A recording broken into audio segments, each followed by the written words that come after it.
is going on, everybody? Welcome back to another CYPRX video banger. In today's video, ladies and gentlemen, buckle up your seatbelt. We're going to be going over fundamentals, documents, breaking down how embedded Ripple is into building out this new financial infrastructure. If you all enjoy these deep dives, showing you guys information that the mainstream is never going to bring to your attention, do us a favor, smash that thumbs up button and subscribe to the platform so that way you don't miss a beat on any further video breakdowns. Without further ado, let's share screen and jump into today's video breakdown. So we are going to start here with this Reuters article from January 23rd, 2024. Updated information. All of this information is within the last year, give or take. Okay, so I want you all to really pay attention. This did not make the mainstream yet. This is a massive headline. We can see here, City of London remains top global financial center in own survey. Here you can see London remains the world's top financial center as New York slips into the second place after trying with the UK capital last year. Now, check this out. This is a document. This is why I'm showing you this fundamental piece, why it's important, because the City of London just became the financial center of the world. And look what they're telling you in a document that they are involved in. Here you can see City of London, digital currency glossary, and this is from the same exact month, January 2024. Now let's zoom in right over here. We can see if we scroll down to the forward, what does it say? Understanding the language of this new industry and technology will be vital for policymakers and help them to recognize and evaluate the enormous potential of this sector. So the financial capital of the world, whom is involved in the creation of this freaking document that was released in 2024, is telling policymakers that they should be paying attention because this sector has massive opportunities to provide. So as a manual retail investor, what do you think you should be doing? Paying attention, which is why we stress to you guys to educate yourselves. Well, what is this PDF particularly focused on? Vocabulary, educating individuals, i.e. policymakers, on all of these new vocabulary terms. You guys see this document. It's 11 pages long and it's filled with massive vocabulary words that, again, the mainstream masses, for some odd reason, don't get told about. Okay, all they get told, all they get projected via the mainstream media is that crypto is bad. Crypto is used for illicit market purposes. Get away from crypto, sell all your crypto. When in reality, behind the scenes, the leading financial sector of the world is putting out information telling you all to get educated. Right now, why am I showing you this and how does this have any connection to do with Ripple? Well, if we scroll back up to the top, you can see that the Digital Pound Foundation was also involved in this document. And we know that back in 2021, straight on the Ripple website, Ripple joins the Digital Pound Foundation, designing a path for CBDC forward future. So we know that in some way, shape, or form, they are heavily embedded and involved. Now, let's go over to this HSBC fundamental piece that, again, was shared in our private CYPRX research group. So again, shout out to the private CYPRX researchers. 23 February 2024, another updated document. And what are they talking about? Holistic approach to reinventing finance. What have we been trying and attempting to get you guys to see? They're literally building out a new financial infrastructure. They're changing everything behind the scenes and they're not really making it public. Yes, the information is available. It is public information, but they're not broadcasting it to the mainstream masses. So it is up to you as an individual to do this research or to tap into a platform like ours here at CYPRX where we conduct it for you to show you guys what's happening behind the scenes so you can stay up to date and in the loop and in the know so you can zoom out and see how massive of an opportunity this is. So we're going to dive into this. It says Singapore stands out. Now, Singapore is going to play an important role. Stands out as a Southeast Asia success story, a small country that punches above its weight in economic, geopolitical, and financial matters. Currently ranked as the third financial center in the world behind New York and London. Now that needs to be replatformed and it needs to say behind London and New York, right? Now, check this out. We know and we remember that Ripple back in 2023 got approved for its Singapore license. You can see after a June in principle approval, subsidiary for Ripple has been granted its license by the Monetary Authority of Singapore. So it's very interesting that Singapore is one of the leading financial centers of the world, and Ripple has its license in Singapore. Now, here it goes on to say, the way our regulator operates is not as a conventional regulator. It is not only putting up guardrails protecting the financial ecosystem, but really enabling it. And that's exciting. So think about that for a second. Ripple acquired its license in Singapore, and here they are telling you all that they're not only putting up guardrails, but protecting the financial ecosystem. And you can see that Ripple has a hand in Singapore. So do that connection yourself. You can see that Ripple is a massive player and will be in the future moving forward. Now that's exciting, says, I'm not going to butcher this individual's name, Chief Digital Officer at HSBC. Now, HSBC and the Monetary Authority of Singapore and the wider financial ecosystem in Singapore are pursuing 4 technology strategies, namely generative artificial intelligence, blockchain, quantum computing, and mobilization of fintech to tackle sustainability and help plug the $6 trillion funding gap identified by McKinsey's to achieve net zero by 2050. Now, why is this important? We'll come back to this in just a second, okay? Where they talk about generative AI, blockchain, quantum computing. Remember this whole education process that we've been trying to get you guys to see. Get educated. I cannot stress enough. Major market participants and systemically important organizations are trying to tell you this. I already showed you one example via the city of London becoming the financial center of the world now, right? And here you can see them putting out a document where they're literally telling you all that there's massive opportunities as long as policymakers get educated, right? They recognize the potentials and evaluate the enormous potential of this policy of this sector. Okay, I'm not making that vocabulary up. It's right here in an updated document. Now let's continue on.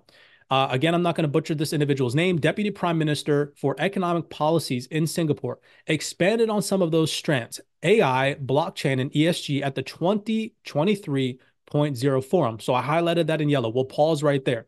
Do you all remember who was a speaker at the .0 forum back in 2023? Okay, we have another event, .0 forum, coming up in July of this year. But last year, Brad Garlinghouse was a speaker at the event. He's also going to be a speaker at this new upcoming event. Right, so just be paying attention. And again, here they mentioned the .0 forum, a high-powered think tank of banks, regulators, and industry leaders brought together by the Swiss government and the Singaporean not-for-profit Elevande. So that is an organization that we're going to get into in just one second, which focuses on technology innovation and its adoption in financial services. So let's just pause right there. Here is an Elevande 2024 fundamental piece. If we scroll up to the top, we can see 2024 policy, tech, finance, what's next? Okay. 4 projections at the intersection of policy, tech, and finance in 2024. Now, here I have some highlights. It mentions tokenization will transition from theoretical concepts to real-world implementation. Pay attention, this is going to play an important role via tokenization and the XRP ledger and the innovations that it can bring as we move forward in this video breakdown. It says industry pilots have successfully demonstrated test cases for tokenized financial assets, marking a crucial turning point where attention shifts towards building essential capabilities to expand tokenized markets. This achievement signals a significant milestone in the adoption of blockchain tech with the financial sector. That alone is massive. Why am I even reading this document or this article from Elevande? We're going to get into that, and it always ties back into Ripple. So here you can see them in this closed door meeting talking about these things. Well, what else did they talk about? Cross-border payments connectivity will reach global scales. You guys see that? Okay, well, interestingly enough, would you believe me if I told you that Ripple was at this closed door meeting? They were at this roundtable. Here you can see this is Stuart Alderati, and I'm pretty sure, if I'm not mistaken, Rahul Advani also attended this event. You can see Ripple banners hung up at this event, this little closed door meeting, and you can see the Ripple logo right here. So at a closed door meeting, again, that was highlighted on HSBC's website, okay, where they highlighted the .0 forum, whom we know Brad Garlinghouse was a speaker at, where they highlighted this non-for-profit organization, Elevande, which hosted this event. You can see on their website, they talked about cross-border payment connectivity and how it will reach a global scale. And they also talked about tokenization. Now, let's move on. Check this out, okay?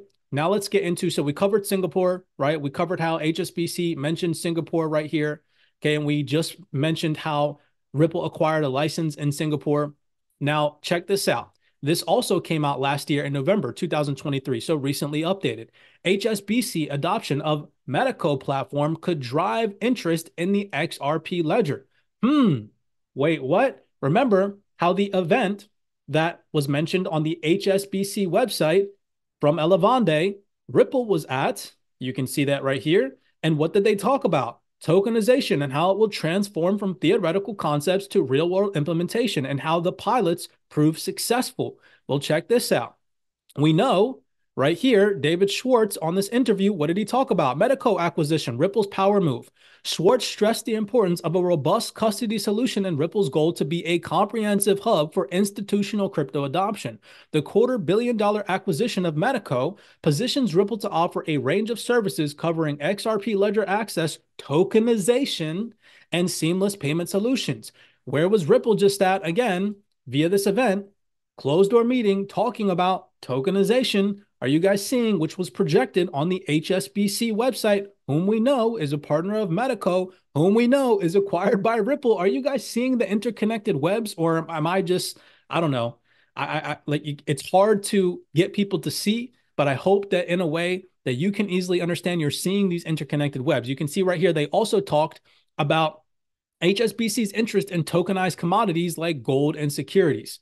So I thought that that was very interesting. I find that as an interconnected web. Let's move on. I have a couple more fundamental pieces for you guys real quick to touch back on the education that I mentioned at the beginning of this video, where systemically important organizations like the City of London are literally posting out documents telling you guys to get educated and how there is a massive potential for this sector, right? Well, Elevande, since we're on this topic, you can see advancing cross-border payments in Asian and beyond. And here you can see Bill and Melinda Gates Foundation in partnership with Elevande. Well, if we just highlight something that I showed you guys in previous video breakdowns from the Bill and Melinda Gates Foundation, they are a funder of this organization, the Alliance for Innovative Regulation. What is AIR? It is a global nonprofit, non-membership organization dedicated to ensuring that digital transformation of finance is matched by digital transformation of financial regulation. And you can see over here on their funders webpage, Bill and Melinda Gates Foundation, U.S. Department of State, Visa, National Bankers Association Foundation. So we know that Ripple, right, was at this event hosted by Elevande. And we know that Bill and Melinda Gates Foundation is interconnected in some way, shape, or form with Elevande. And this organization, AIR, if you don't remember, put out this document last year. I'll go ahead and share my screen with you all. This document that goes on to say exactly what I just mentioned. If we scroll to the top of this document, just so that way you all can see it, it is labeled Future Forward Compliance. Now, if we scroll right down here to page 6 and we zoom in, what does it say? Every compliance officer today needs a working knowledge of digital age technology. They need familiarity with AI, its branches like natural language processing and machine learning, along with the realm of generative AI toolkits. They need to understand blockchains, distributed ledgers, cryptocurrencies, and stablecoins, also developments in central bank digital currencies, tokenization, decentralized autonomous organizations, privacy-enhancing technologies, trends in encryption, Web3, the metaverse, and other things. It says so much more. Are you all seeing that? So there are so many things happening behind the scenes that, again, the mainstream media is never going to show you. And here at CYPRX, we're just in an attempt to push out real valued information to keep you guys in the loop with what's actually happening behind the scenes, so that way you can stay up to date. If you guys have enjoyed this video breakdown so far, do us a favor, smash that thumbs up button and subscribe. The last document I'm going to show you guys, very interesting, is from Deloitte. Now, take a second and let's read through this. First off, the document is labeled Future of Corporate Payments, and this is updated from February 2024. Another key highlight it says right here that I found interesting is it confirms that banks are upgrading their core banking systems to increase capacity and transaction processing capabilities. What have we talked about in previous video breakdowns? That these financial institutions are for a fact upgrading their back-end infrastructure. Here it goes on to talk a little bit about before the pandemic, most corporate payment processes were manual and paper-based, which meant long turnaround times, low efficiency, and low insights from the underlying data. The pandemic necessitated overall digital transformation. What again have we confirmed to you all in previous video breakdowns? That the pandemic accelerated this digital agenda. And corporate payment services were also swept up by this transformation wave. So that's not us telling you that. That's not CYPRX, or that's not me, Cypress, saying, hey, the The pandemic started this digital transformation. That's literally coming from an organization as big as Deloitte telling you this information, right? Now, something else I find very interesting on this document, we can see right here, it says, a clearing and settlement. A US-based technology company has created a parallel ecosystem in cross-border payments for business, leading to disintermediation of banks. And here you can see its little reference number. It says 9. And down here at the bottom left-hand corner, you can see that that reference number takes you to ripple.com. Right? Very interesting to say the least. So we know that there's a massive digital transformation ongoing. I've just now showed you guys that in some way, shape, or form, Ripple has its hand in this interconnected web that is being built behind the scenes to pave a way for this new digital ecosystem, this financial infrastructure that's going to run on blockchain and distributed ledger technology, where these digital assets like cryptocurrencies, CBDCs, stablecoins will all interoperate and coexist in the future together. So I hope that you all enjoyed this video breakdown. If you did, do us a favor, smash that thumbs up button and subscribe to the platform before you head off of here. As always, trying to give you guys the realest connections and the intertwined webs that happen behind the scenes that nobody's really paying attention to and that the mainstream media will never bring. Don't forget that we are going to be hosting a podcast in collaboration with Mr. Aquaman over on X and TikTok, and we're going to be hosting that on the Rumble platform. If you don't follow CYPRX on Rumble, then make sure that you do so at CYPRX Uncensored. With that being said, I will see you guys in the next video breakdown.